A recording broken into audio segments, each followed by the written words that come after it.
sur ce plateau de Matin Bonheur. Nous sommes en live sur Facebook 2STV l'officiel, sur notre chaîne YouTube 2STV Sénégal wala ngeen suivre ñu déglu ñu ci 88.4 Synchro Origine FM lépp lu jàll ci télé bi mi ngi jàll ci rajo bi donc ñu daal di rek tàmbale waxtaan bi comme ñu leen ko annoncé tout à l'heure dañ fi fas yéene dalal ki nga xamante ni moom moo di directeur général bu ADIE donc Cheikh Bakhoum moom lañ fas yéene amal ak waxtaan ci première partie bu émission bi waxtaanee lépp loo xamante ni wàllum informatique la jëm ci état administration ak tout ce qui tourne autour parce que c'est très important xarale yu bees yi surtout si jamono ji ñu xool naka la état di liggéeyee ak surtout askan wi jox leen li nga xamante ni moom lañ gën a soxla surtout wàllum rapidité ci wàllum fluidité ci lépp loo xamante ni soxla nañ ko ci seen ay démarches loolu moo waral ñu daal di ko fi dalal tey ñu koy dalal di la nuyu Cheikh Bakhoum di la dalal ci plateau Matin Bonheur. maa ngi lay fay madame Dione di la remercier bu baax ci invitation bi di nuyu téléspectateurs yi ñuy déglu yëpp à travers la 2STV mais également ci réseaux sociaux yi nga xamante ne donc moom la ñuy suivre. donc vraiment maa ngi lay remercier encore une fois ci opportunité bi nga ma may pour ñu waxtaanee wàllu xarala yu bees yi ci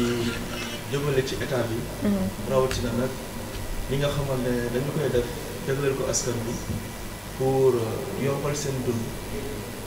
grâce aux technologies de l'information et de la communication. d'accord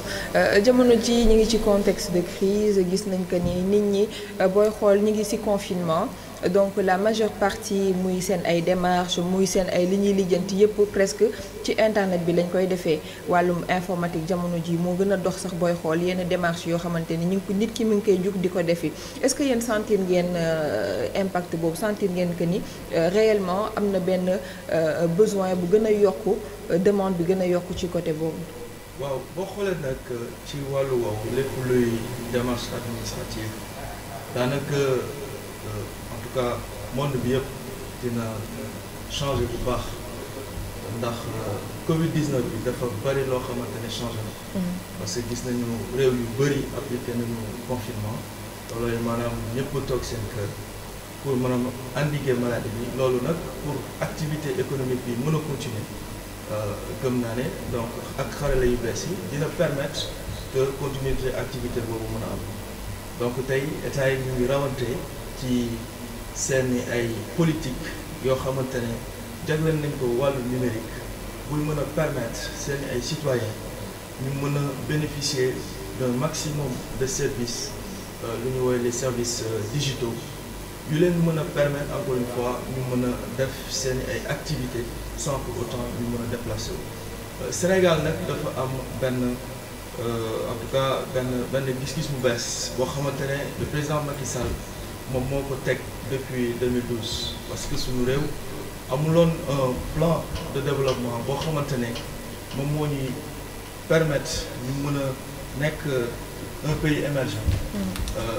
donc loolu président Macky Sall teg na ko dans le PSE. jagleel nag le numérique wàllu bu rëy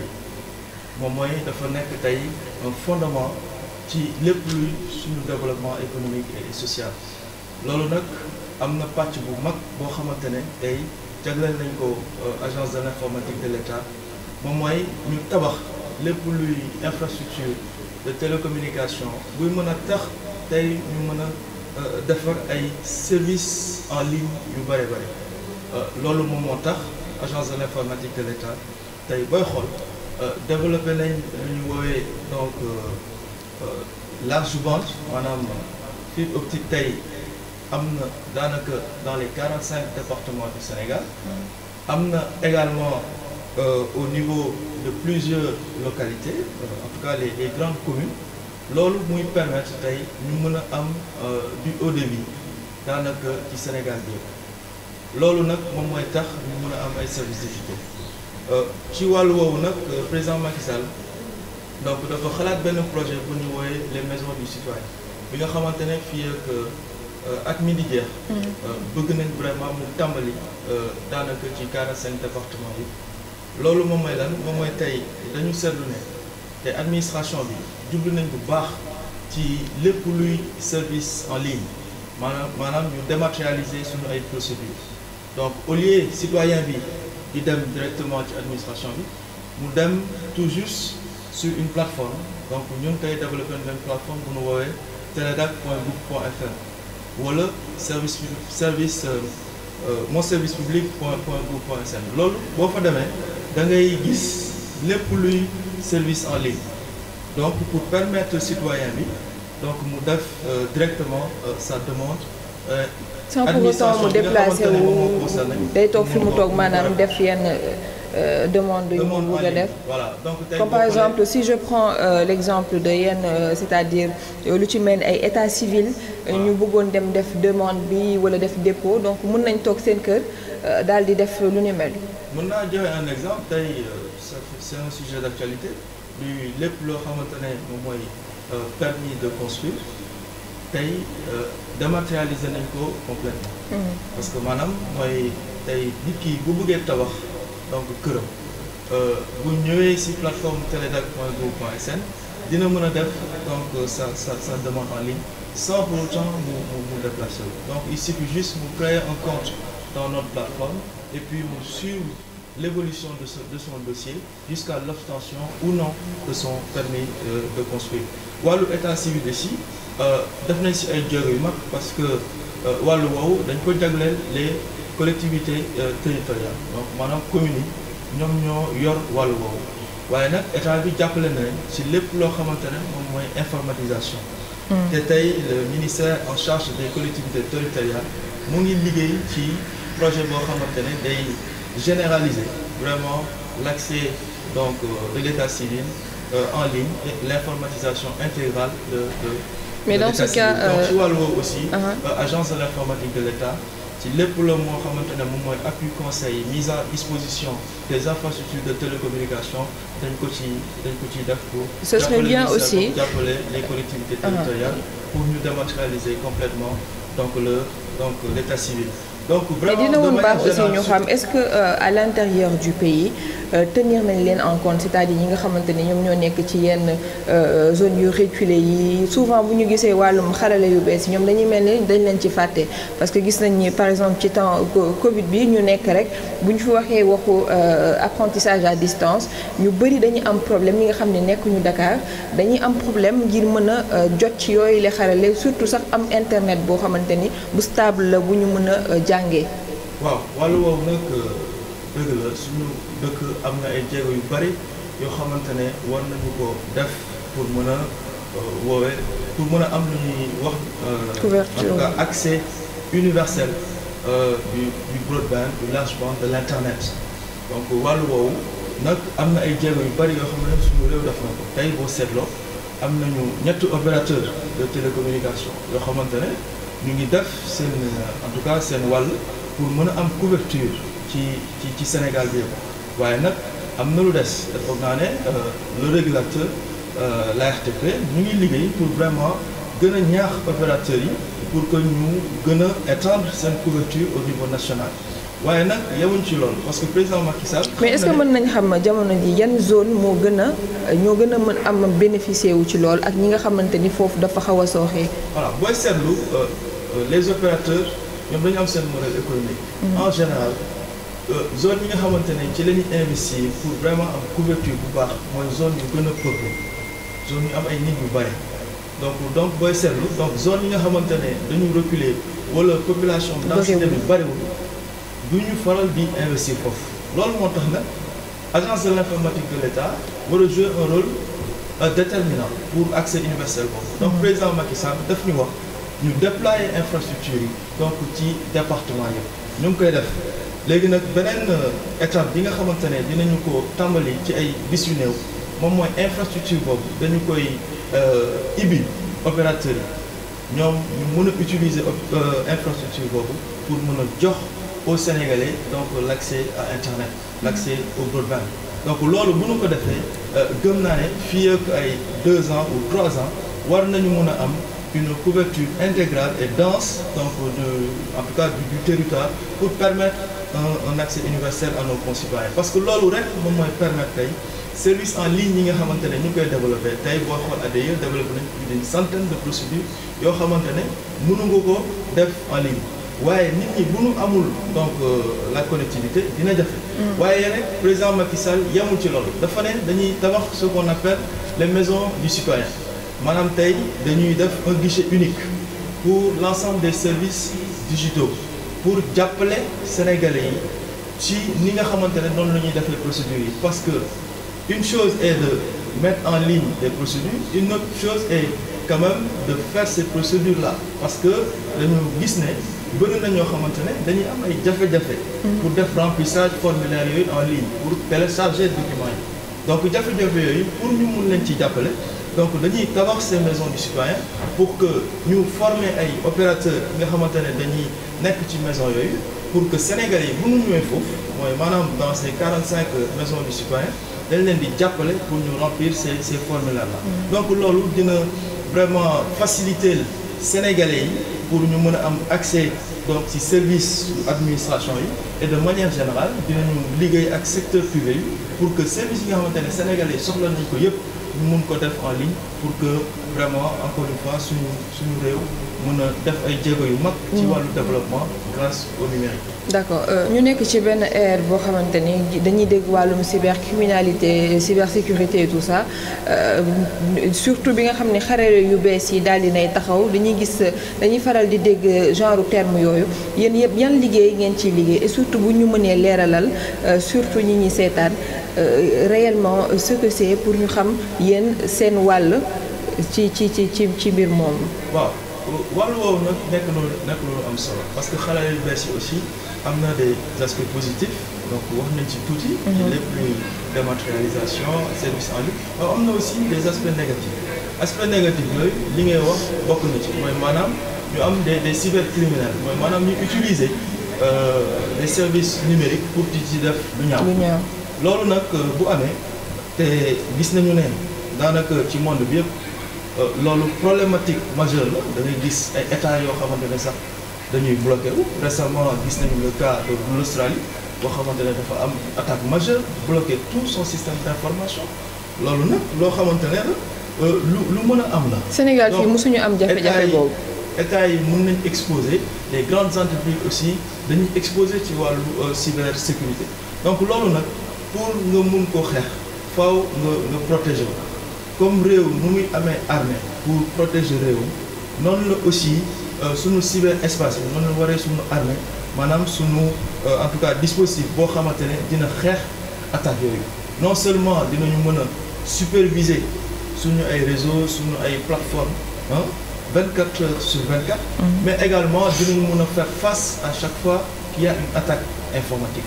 loolu nag tey boo xoolee ñun mettre nañ ce qu'on appelle Security Operation Center maanaam tey dispositif la boo xamante ne non seulement day mën a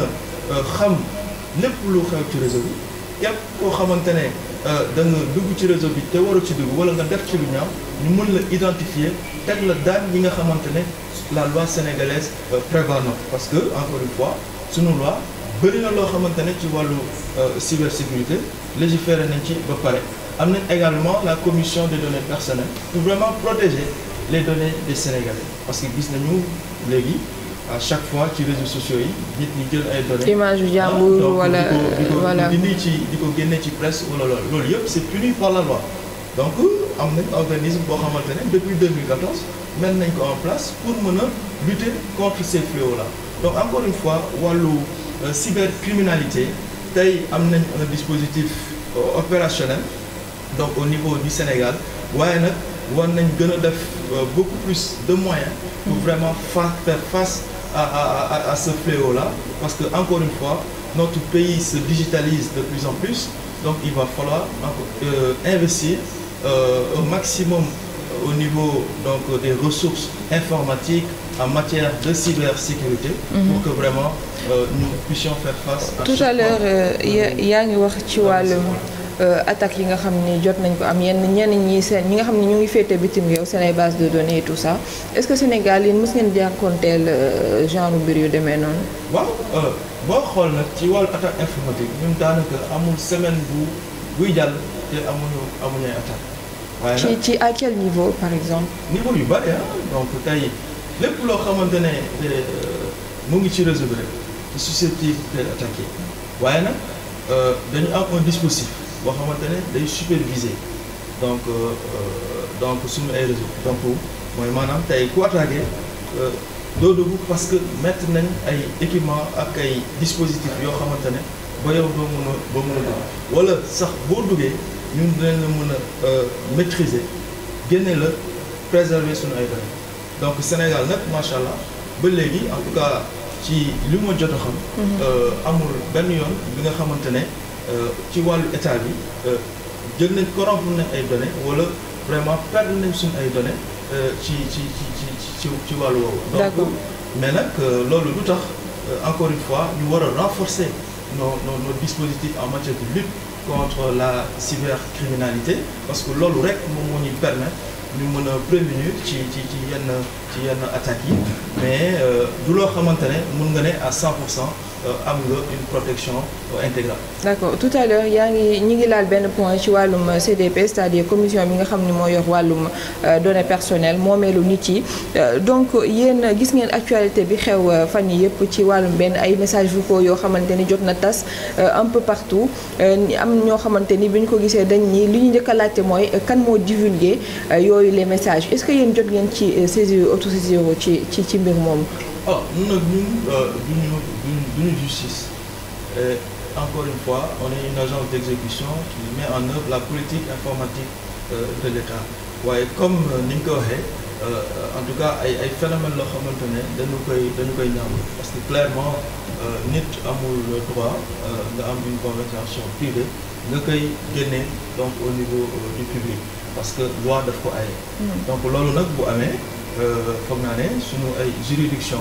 donc tey pare nañ pour mën a saytu cas yooyu te gëm naa ne loolu dina am pour que encore une fois ñu situer les responsabilités pour que ñi nga xamante ne dañu fautif ñu mën leen teg ay daan. d'accord alors ñuy fàttali rek téléspectateurs yi que ni ki nga xam ni moo fi teew jamono ji moo di directeur général bu ADIE nekk agence bi nga xamante ni moom moo yor lépp lu wàllu informatique féete ci état bu Sénégal ci wàllum administration xarala yu bees yi nga xamante ni ñu ngi koy utiliser ngir rek mën a gën a suñu doxalin yeeg suñu li ñuy war a dox gën a mën a fluide gën a rapide donc xam naa ni li ñu cëralee si waxtu bëreetul lan nga mën a jàngatee parce que yow ñu rappeler que ni quand même ci mouvance présidentielle bi nga nekk gis nga li nga xam ni moom moo xew ci wàllum actualité jamono ji que mu nekk wàllum remous yi am ci biir parti yi que mu nekk également wàllum foncier et tout ça boo doon ñu defal benn analyse globale wala boog yow sa gis-gis par rapport ak tout ça de manière ramassée balaa ñuy jeexal. En tout cas tey li nga xamante ne jot nañu ko dégg surtout nag en tout cas des camarades de parti certain niveau de l'Alliance pour la République impliqué wu nañ ci li nga xamante ne moom la ñuy dégg fan yi ci médias yi ci réseaux sociaux yi moom ay saaga yoo xamante ne dañ koy divulguer ci internet bi loolu dañu koy ñaawlu jusqu'à la dernière énergie nekk na loo xamante ne vraiment Alliance pour la République bi nga xamante ne dañu ko tabax ci ay valeurs te président Macky Sall ñëpp xam ko ci valeurs yooyu tey ñuy gis lu mel nii donc ñun tey suñu cër mooy jégalu Sénégal yëpp vraiment ci situation bi parce que Alliance pour la République encore une fois tey ñoo nekk au pouvoir suñu warugar moom mooy tey ñu tabax réew mi liggéey ko avec tous les Sénégalais parce que encore une fois lii nga xamante ne xew na lu suñu cër donc ñu ngi koy ñaawlu di jégalu bu baax. waaye nag nañu xam ne Alliance pour la République bi président Macky Sall jëlee réew mi ak léegi lu ñu amal solo moom mooy xool bi nga xamante ne noonu la ñuy jël Sénégal yóbbu ko ci réew mu en tout cas yóbbu ko ci réew mu émergent jëlee ko ci réew mu ndóol d'ici 2035 loolu nag dañu soxla énergie yëpp moo tax il faut pas que ñu perdre trop suñu énergie ci ay faits divers yoo xamante ne dina day tardé réew mi amul lu benn intérêt. Donc encore une fois damay wax en tout cas journalistes yi c'est vrai traité nañ information yu mel nii mais nag nañu gën a focaliser wu ci li nga xamante ne mooy tax kon njëriñu askan wi mën a jëm ci kanam. parce que loolu la ñuy gis. ci réew yu mag yi. tey boo xoolee réew yu en tout cas yu nekk au niveau de l'Occident bëri na lu fay xew du ñaaw mais am na lu bari yoo xamante ne c'est pas traité. Au niveau du Rwanda tey ñëpp ñu ngi koy jël en exemple au niveau de l'Afrique mais presque est-ce que da ngay déglu ay faits divers yu mel noonu moom ampleur bu mu am tey au niveau du Sénégal donc loolu yëpp war nañ ko saytu su fekkee ne ñun ñëpp jublu nañ ci développer réew mi te ku ne dafa am un rôle boo xamante ne daf ko ci war a jouer ñun nag ñoo ëpp responsabilité parce que ñun ñoo nekk ci pouvoir bi donc ñun ñoo war a joxe l'exemple aux Sénégalais pour que ñoom aussi ñu mun ñu accompagner. mais gëm naa ne recentrage boobu dina am te président Macky Sall dina jël en tout cas matukaay yi te commencé na ko ñëpp ñi nga xamante ne jàdd nañ ñoon complètement dans le parti teg nañu ay daan yi nga xamante ne moom moo correspond ci faute yi nga xamante ne def nañu ko. donc encore une fois ñu ngi jégalu Sénégalais yi. di ñaan yàlla suñu borom vraiment mbas yi nga xamante ne moo nekk ci réew mi mu musal ci Sénégalais yi. Dans leur majorité mais également ñu mën a tàmbaliwaat suñu rythme bi nga xamante ne jëlal nañ ko depuis 2012 pour rendre ce pays émergent d'ici 2030. ñu lay remercier Cheikh Bakhoum nekk directeur général bu ADIE lan ngay tàggatoo rek mu gaaw rapidement laataa ñuy passé ci. xanaa di la gërëm rek di wax ne que citoyens yi nga xamante ne bëgg nañu xam lépp li nga xamante ne agence de l'informatique de l'État daf koy def. dañuy dem ci adie.sn foofu nag dinañu gis tous les projets yi nga xamante ne président Macky Sall jagleel na ko wàllu numérique en général te loolu gëm naa ne moom mooy le futur du Sénégal amul benn secteur bu ñu épargner parce que loolu mooy tax suñu production au niveau de l'agriculture mën a baax industrie bi aussi mën a soxaliku et cetera donc encore une fois numérique nekk na loo xamante ne buñ ko renforcer gëm naa ne jéego yi ñu war a def pour développer ce pays mën nañu ko ful ci lu bare bare. pour que alors pour terminer rapidement est-ce que système d'écoute yu ñuy wax am na parce que ñu bëri dañuy xaw a réticent pour utiliser yenn réseau bi nga xamante ni état bi ko moom ndax de peur d'être sur écoute est-ce que réellement ça existe. Non je pense que à ce niveau-là il faudrait que les gens passent par des choses donc tey amul benn système écoute boo xamante ne am na. ci lépp loo xamante ne ñun dañu koy def tey suñu ay réseaux suñu ay dispositifs nit mun na ko utiliser sans pour autant quand même muy xaan se faire écouter wala leneen. état nag dafa am nu muy doxee ku ne am na pàcc bu ñu la jagleel mais aussi liberté ku nekk dañu koy préserver. d'accord parce que loolu aussi rôle lu état la nekk rek lépp looy def ci réseau yi dañ ko war a. alors merci ñu lay jaajëfal Cheikh Bakhoum ci suñu invitation di la gërëm di la sant ci sa teewaay fii di remercier téléspectateurs yi internautes yi nga xam ne ñu ngi doon ñu suivre depuis 7 heures du matin di leen jaajëfal ñu leen di jox rendez-vous demain vendredi ngir rek tëj semaine bi matin bonheur merci gardez la pêche et la sourire et la joie de vivre également c'est matin bonheur bonne et agréable journée.